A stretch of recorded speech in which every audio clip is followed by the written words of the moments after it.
नमस्कार। बात करेंगे हम। दुर्गा पूजा आने वाली है और दुर्गा पूजा बहुत ही धूमधाम से मनाया जाता है भारत में। या आप देखेंगे जहाँ जहाँ हिंदू रहते हैं वो दुर्गा पूजा सेलिब्रेट करते हैं। हम बात करेंगे बांग्लादेश की। बांग्लादेश में जब से शेख हसीना की सरकार को उखाड़ के फेंका गया है बांग्लादेश से, वहाँ पे हिंदुओं को टारगेट किया जा रहा है।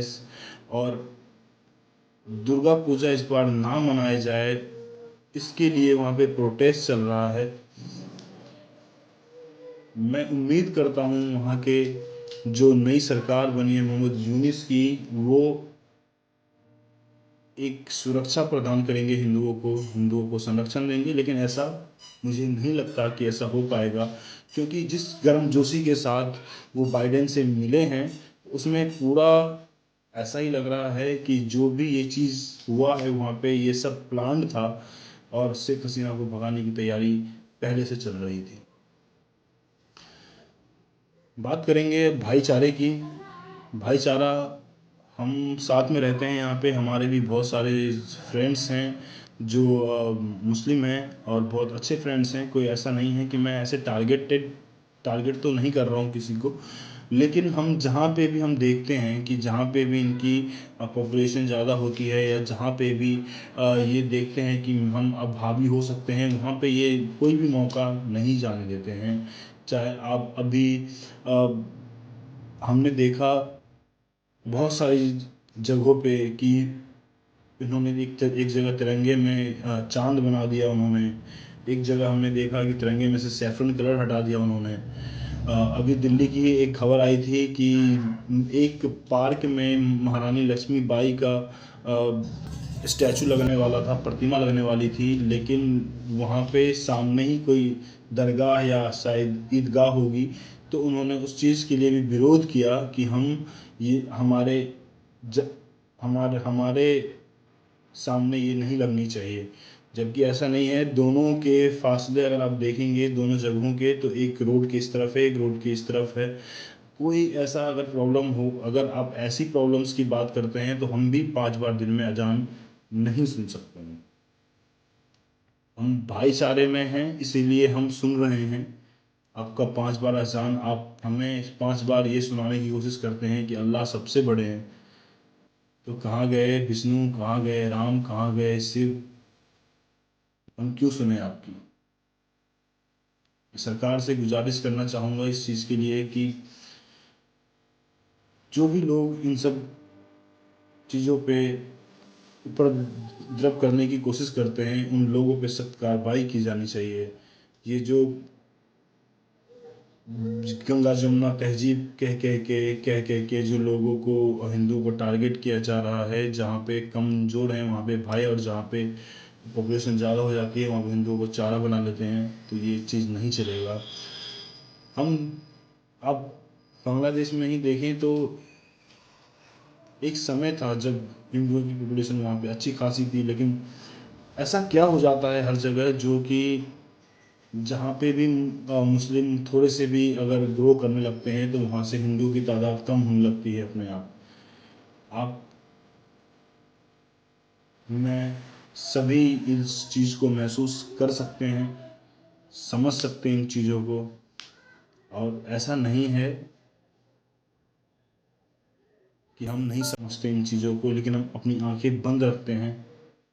इसलिए अपनी आंखें बंद रखते हैं क्योंकि हमें इन्हीं के साथ जीना है। जीना हमें भी इनके साथ है और उन्हें भी हमारे साथ है। वो तो अपनी चीज़ों के लिए आवाज़ उठाते हैं, मगर हम जैसे लोग कहीं ना कहीं दब जाते हैं, छुप जाते हैं, जो कुछ बोल नहीं पाते। आज अगर बांग्लादेश के हिंदुओं के लिए अगर हम आवाज़ नहीं उठाएंगे, तो हो सकता है कि कल को हमारे साथ भी ऐसा हो और हमारे लिए भी कोई, कहीं भी रहने वाला लोग हमारे लिए भी आवाज़ नहीं उठाएं। क्योंकि एक जान, चाहे वो आप यहाँ के बॉर्डर के इस तरफ के हिंदुओं की हो या बॉर्डर के उस तरफ के हिंदुओं की, जान जान ही होती है। आज अगर आप देखें तो पूरी दुनिया अगर आज फिलिस्तीन में जो हुआ, आज रफ़ा में जो हुआ, सब लोगों ने उसका all eyes on Rafah, all eyes on फ़लस्तीन लगाया लोगों ने। लेकिन किसी ने भी आज तक हमारे बॉलीवुड में भी बहुत बड़े बड़े सेलिब्रिटीज़ हैं जो कि एक बार कुछ भी चीज़ होता है किसी भी मुस्लिम कंट्रीज़ पे, तो वो पूरा स्टेटस छा जाता है पूरे सोशल मीडिया पे, क्योंकि क्योंकि वो किसी मुस्लिम कंट्री पे हो रहा है। इसीलिए अगर आज किसी मुस्लिम कंट्री में अगर किसी हिंदू के साथ, किसी माइनॉरिटी के साथ अगर ये चीज़ हो रहा है, तो कोई भी ना स्टेटस लगा रहा है, ना उस पर आवाज़ उठा रहा है, ना अपनी आवाज़ को बुलंद कर रहा है, ना पूछ रहा है वहाँ की सरकार से, वहाँ की हुकूमत से कि ऐसा क्यों होता है हर जगह। मैंने कई जगह मैंने और मैं अपने देश की सरकार से भी मैं ये चीज़ गुजारिश करना चाहता हूँ कि अभी हमारा बांग्लादेश से टेस्ट सीरीज चल रहा है, ज़रूरी नहीं था कि ये होता ही, हम अपनी तरफ से स्टैंड ले सकते थे, हम इस चीज़ को आगे रख सकते थे। आज अगर हम बात करें इन सभी चीज़ों की, तो वो घुमा फिरा के हमें ही इफ़ेक्ट करेगी आगे चल के। मैं तो जो मोहम्मद यूनिस की वहाँ पे नई सरकार बनी है, उससे बस एक ही उम्मीद करता हूँ कि वो वहाँ पे ये सुनिश्चित करे कि हिंदू सुरक्षित हैं, हिंदुओं पे कोई अत्याचार ना हो, हिंदुओं को टारगेट ना किया जाए, वहाँ की जो बहन बेटियाँ हैं हिंदू, उनको सुरक्षित रखा जाए और सनातन को बचाया जाए। कोई भी चीज़ अगर ख़त्म होती है, विलुप्त होती है, तो लोग उसे बचाने की कोशिश ज़रूर करते हैं, लेकिन यहाँ पे तो लोग सिर्फ ख़त्म करने पे लगे हुए हैं। और जो खुद से भी जयचंद लोग हैं, वो भी चाहते हैं कि ये चीज़ें ज़्यादा दिन तक नहीं चले, लेकिन ऐसा नहीं है। जब तक हमारे देश में कुछ बड़े बड़े ऐसे लोग हैं जो इस चीज़ को हाथ में अपने अपने एक कर्तव्य की तरह लिया हुआ है, जैसे मैं नाम लूँगा अपने देश के टी राजा यानी कि टाइगर राजा सिंह की, जैसे मैं बाबा बागेश्वर की।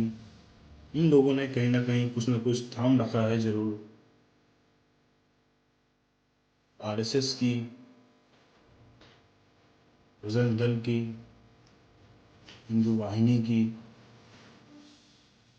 मेरा इन सब से कोई कनेक्शन नहीं है, मगर कहीं ना कहीं इन लोगों ने देश को, हिंदुओं को, सनातनियों को बचा रखा है। धन्यवाद। नेक्स्ट वीडियो में मिलते हैं, देखते हैं आगे क्या होता है बांग्लादेश में, और अपडेट्स देता रहूँगा।